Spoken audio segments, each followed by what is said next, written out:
Bonjour tout le monde et bienvenue sur la chaîne Journal d'une bibliothécaire. On se retrouve aujourd'hui pour parler des découvertes que j'ai pu faire au mois d'avril dans la multitude de lectures que j'ai pu avoir. J'ai trouvé quelques pépites que j'avais vraiment très envie de vous partager.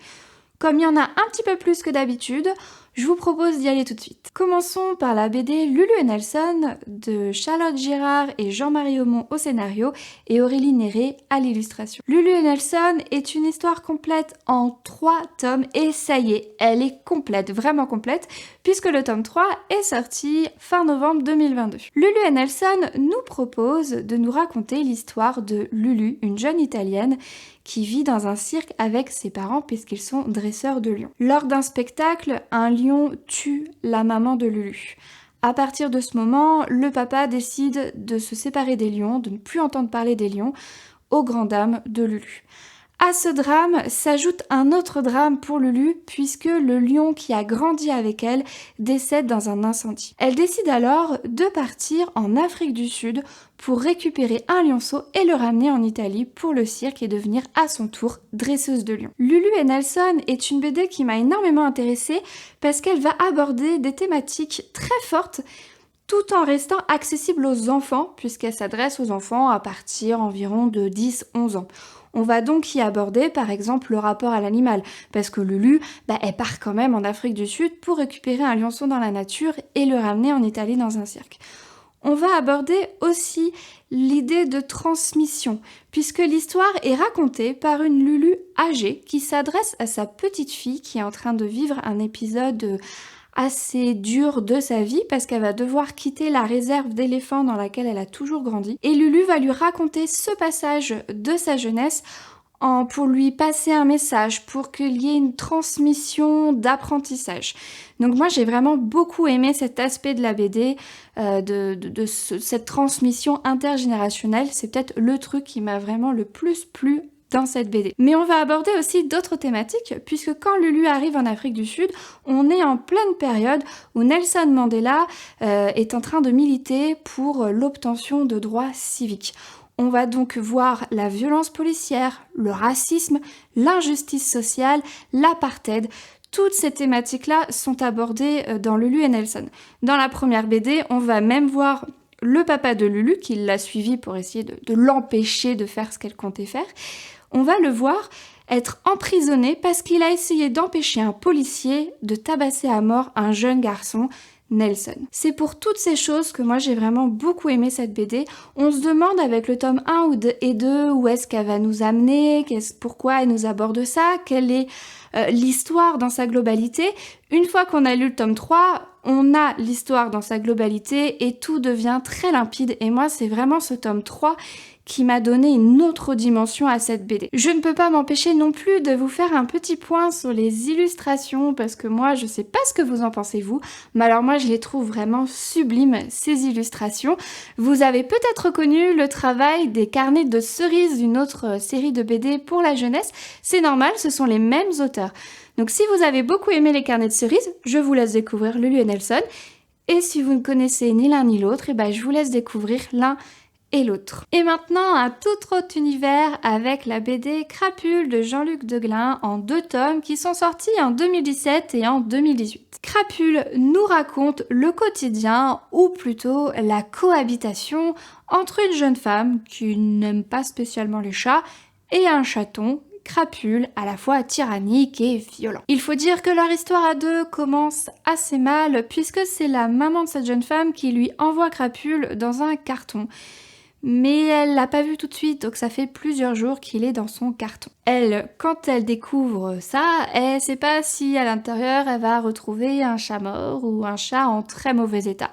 Je vous rassure et je vous spoil juste ce début de l'histoire, Crapule va très bien, mais peut-être qu'il va chercher à se venger de ce début de vie un peu compliqué. Avec Crapule, il n'y a pas vraiment d'histoire, on va plutôt nous présenter des instants de leur vie, de leur quotidien. Ça va être à chaque planche un instant de leur vie à deux, de leur cohabitation un peu difficile. Moi, cette BD, elle m'a vraiment fait énormément rire. Je pense que l'auteur sait très bien de quoi il parle et qu'il a lui-même vécu avec un chat, ou alors qu'il connaît des gens qui ont vécu avec des chats, parce que il y a plusieurs scènes qui font vraiment écho à ce qu'on peut vivre quand on a un chat. C'est une BD jeunesse, moi-même je l'ai achetée en jeunesse, mais je pense que les adultes vont vraiment s'amuser eux aussi à découvrir cette BD. Un petit mot sur l'illustration, parce que moi, elles m'ont vraiment énormément plu. Il y a très peu de texte dans cette BD, mais il y a beaucoup de choses qui est racontée à travers les images et leur succession dans les cases. Pour vous donner un exemple, je vais vous montrer un extrait qui représente très bien ce que je suis en train de vous dire. Dans cet extrait, ça fait un petit moment qu'ils vivent tous les deux et à chaque fois c'est Crapule qui décide, qui est le roi en fait, hein, qui décide de tout. Donc qui décide quand il a le droit d'être caressé, qui décide quand il peut manger, où il s'installe, ce qu'il fait de sa journée, quand il la réveille. Enfin voilà, c'est lui qui décide de tout et il a une tendance à la griffer assez facilement. Dans cet extrait, vous le voyez, on a très peu de texte, mais par contre on voit très bien la réaction du chat face à l'aspirateur et notre héroïne qui est vraiment très contente d'avoir enfin trouvé son pire ennemi. J'espère que vous allez vous aussi vous éclater à lire cette BD. En tout cas, n'hésitez pas, si jamais vous l'avez lue ou que vous allez la lire, de m'en donner des nouvelles en commentaire. Passons maintenant à un diptyque ado, L'Empire des femmes de Cassandre Lambert. Le premier est sorti l'année dernière et le deuxième, c'est ma nouveauté de la sélection puisqu'il est sorti début avril 2023. Avec L'Empire des femmes, Cassandre Lambert nous propose une aventure qui va se dérouler dans l'Antiquité, mais dans un monde où les codes de genre sont inversés. Dans ce monde-là, ce sont les femmes, le genre dominant. Tout ce qui est féminin est valorisé, glorifié, et tout ce qui est masculin est infériorisé. On va donc suivre les aventures de 2 narrateurs différents, dans le premier tome, et de 4 narrateurs dans le deuxième. Dans le premier tome, on va donc suivre Adona, une jeune femme qui est en âge d'avoir des enfants, et qui doit participer au grand tournoi de la procréation. Mais voilà, elle n'a pas du tout envie d'être mère et d'avoir des enfants et elle veut pas participer à ce truc. Mais elle n'a pas le choix, sa mère l'inscrit de force parce que elle est la fille d'une femme très riche et puissante de Sapientia, la capitale de cet univers, et l'organisatrice des tournois. Donc elle n'a pas le choix, elle doit s'inscrire. De l'autre côté, on a Hélios, un homme qui a vécu sur l'île de Ténéros. On va développer cette histoire dans le tome 2. Mais là-bas, les hommes sont... En fait, les bébés mâles, ils sont abandonnés puisque c'est très mal vu d'avoir un garçon. Leur seul moyen de s'en sortir, c'est de participer au tournoi. Ce tournoi, c'est un combat de gladiateurs où les hommes doivent s'affronter pour prouver qu'ils seront de très bons géniteurs. Les femmes vont les sélectionner, vont faire monter les enchères et choisir celui qui leur donnera un enfant. Vous l'aurez compris, une petite fille de préférence. On va donc suivre ces 2 personnages en parallèle avec Adona qui découvre l'injustice parce qu'elle a toujours grandi en étant une femme dans ce monde c'est glorifié, et puis Hélios qui va participer au tournoi, mais on sent que c'est pas du tout pour gagner en droit, c'est parce qu'il a un plan derrière la tête, il y a une machination, il y a quelque chose que je vous laisse découvrir dans les 2 tomes. Il y a tellement de choses à dire sur ce roman que je ne peux pas trop vous en dire dans la vidéo parce que sinon elle va être beaucoup trop longue. Je vous invite à aller voir les articles qui ont été faits sur le blog, vous retrouvez les liens en commentaire, en description de cette vidéo. Comme ça, vous pourrez aller approfondir cette histoire parce que là, je n'ai fait qu'effleurer la surface. Moi, ce roman m'a beaucoup intéressée pour plusieurs raisons. Tout d'abord, j'ai beaucoup aimé son angle d'inverser les genres. Son envie, c'était de montrer une injustice sociale.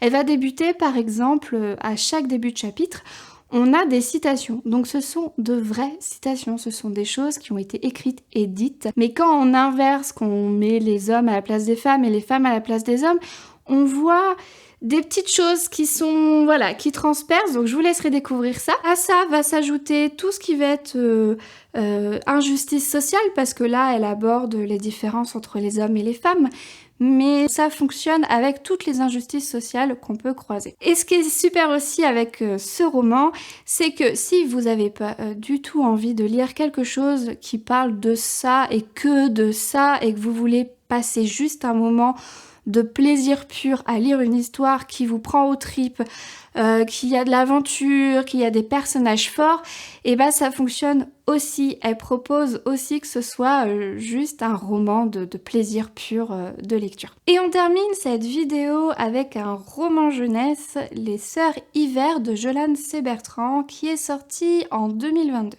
Les Sœurs Hiver nous proposent de nous plonger dans les légendes et la mythologie nordique. L'hiver, c'est à la fois la petite, c'est celle de l'hiver des batailles de boules de neige, des bonhommes de neige, des glissades joyeuses sur la glace, et la grande, c'est celle de l'hiver froid, de la neige épaisse, du blizzard qui vous fait frissonner. Depuis plusieurs années, la petite a mystérieusement disparu et depuis, la grande est à la fois triste et en colère et depuis, les hivers sont de plus en plus rudes pour nos vikings. À ça s'ajoute un autre phénomène bizarre puisque les trolls, qui jusqu'ici se contentaient de voler des rondins de bois, volent désormais des objets précieux auxquels les gens tiennent énormément. Ragnar décide pour son peuple de partir à la recherche de la petite pour essayer de percer ce mystère et de faire en sorte de la ramener pour que les hivers soient moins rudes et que les trolls se calment un petit peu sur leur vol. Alfred, son neveu, décide de le suivre dans cette aventure puisqu'une voyante lui a dit que si Ragnar partait tout seul, il disparaîtrait à tout jamais. Alfred part donc à l'aventure et va plonger dans la mythologie et les légendes nordiques. Lui, c'est un farceur et son dieu préféré, c'est le dieu Loki. Moi, c'est ça qui m'a beaucoup intéressée. Outre le fait qu'on plonge dans la mythologie nordique, ça déjà rien que ça, souvent ça me plaît énormément. Mais là on va pas s'intéresser à des dieux que tout le monde connaît comme Odin ou Thor, on va s'intéresser à Loki et à d'autres représentations de la mythologie nordique. Les trolls par exemple, je suis sûre que là quand je vous ai parlé des trolls, vous imaginez un gros truc super géant avec une massue un peu comme les trolls dans Harry Potter. Pas du tout, ça ressemble un peu plus aux trolls qu'on voit dans la Reine des Neiges, vous savez, ces sortes de petits cailloux. Tout ça, j'ai trouvé ça vraiment sympa de découvrir ce genre de légende qu'on ne voit pas souvent. Ce qui m'a aussi beaucoup plu avec cette histoire, et qui plaira, je pense, aux enfants, c'est le côté aventure. On suit Alfred dans sa quête, en forme de quête initiatique, un peu comme un conte, il va passer épreuve après épreuve. Le tout avec des superbes illustrations de Tristan Gion, moi qui m'ont vraiment mis dans l'ambiance nordique et légendaire de cette histoire. Dernier élément que j'avais très envie de partager avec vous, c'est le personnage de Ragnar qui aborde une thématique chère à l'auteur. Vous connaissez peut-être cet auteur avec ses premiers romans sous le nom de Chloé Bertrand. Depuis, il est devenu homme et il écrit sous le nom de Jolane C. Bertrand. L'auteur a fait une démarche de quête d'identité pour savoir qui il était et il a retransmis ça avec son personnage de Ragnar. Ce qui donne à ce personnage un arc narratif très intéressant et de le voir dans un roman jeunesse avec une histoire d'aventure en plein milieu des Vikings et de la mythologie nordique, moi, ça m'a énormément plu. C'est pour ça que je vous conseille Les Sœurs Hiver pour vous plonger dans une aventure vraiment prenante au cœur de la mythologie nordique. Et voilà, c'était mes découvertes, mes petites pépites que j'avais envie de vous partager, que j'ai lues au mois d'avril. Moi, je vous dis à bientôt pour une prochaine vidéo pour les découvertes du mois de mai. Mais aussi, attention, petite annonce que je vous fais.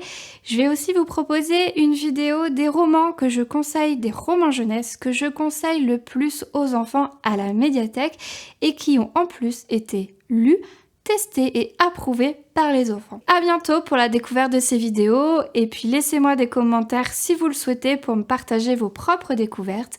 Et moi je vous dis à bientôt, salut!